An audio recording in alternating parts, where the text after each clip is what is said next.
চুরি করছো স্বীকার কর পাঞ্চত। আরে ভাই মারতেছেন কেন ভাই? হ্যাঁ তোর মারবো না, তোর চুম্মা দিব।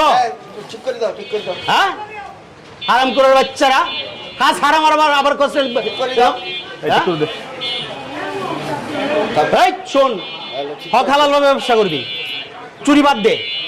করস মুরগির ব্যবসা, তোরা যদি মুরগির ব্যবসা করস, যারাই করস হক হালাল ভাবে কর। ব্যবসা তো হালাল, কেন এটা মধ্যে হারাম ঢুকাস? ভুল ভাই ভুল হচ্ছে না হারাম কি কাকা আমার কথা বোঝেন তো? গল্প বললে না হইব বেটা। আরে বাপ 2 কেজি আবার কথা কস বাঞ্চত। হ্যাঁ তোর ব্যবসা তোর ভাই ঠিক ভাই কয় কেজি মুরগি দিছো? 2 কেজি। হ্যাঁ 2 কেজি। 2 কেজি মুরগি দিছো তুমি? 360 টাকা দিছি।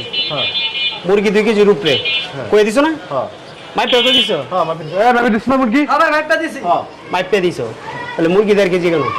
1.5 কেজি। হ্যাঁ 1.5 কেজি হবে কেন ভাই? একই রেট 2 কেজি ভাই কেন? আবার ভাইটা দিছি 2 কেজি।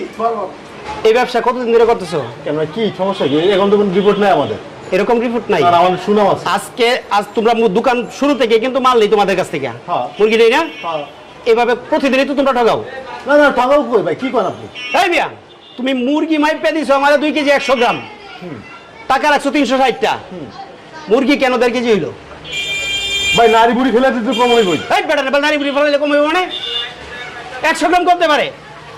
ভাই একটু নারী বুড়ি আছে না ভাই? এই বেটা নারী বুড়ি ফেলাইছো, নারী বুড়ি ফেলাইছি আমি খালি মুরগি ছিলে নিছি। 1.5 কেজি কেন হইলো? 3 টাকা কমে দেব? কেজি দিছি আমি বড় ভাইটা। ভাই আমাদের তো কম হবে। আমার মনে হয় আপনি কি মাপছেন মধ্যে মাপছেন? আমি তোর পাশে দোকানে ভাবছি। তাহলে মনে হয় পাল্লা সমস্যা, সাথে পাল্লা দিয়ে আসে। ওর পাল্লা সমস্যা না তোর পাল্লা সমস্যা? মানে আমাদের পাল্লা কোনো সমস্যা হবে না ভাই। আমি এক দোকান থেকে 2 দোকানে ভাবছি। কেলি কি এরকম বাটপারি ব্যবসা কতদিন ধরে করতেছ? ভাই আপনি আমাদের পাল্লা দেখেন ভাই, আমাদের একটা সুনাম আছে, এলাকায় একটা সুনাম আছে ভাই। আমরা কোনো ধুমধুম ব্যবসা করি না ভাই। সুনাম আছে? হ্যাঁ সুনাম আছে। এই বেটা কয়দিন ধরে চুরি করতেছস? ভাই চুরি করলাম কই ভাই? তো তুই মুরগি কেন আমার 1.5 কেজি দিলি?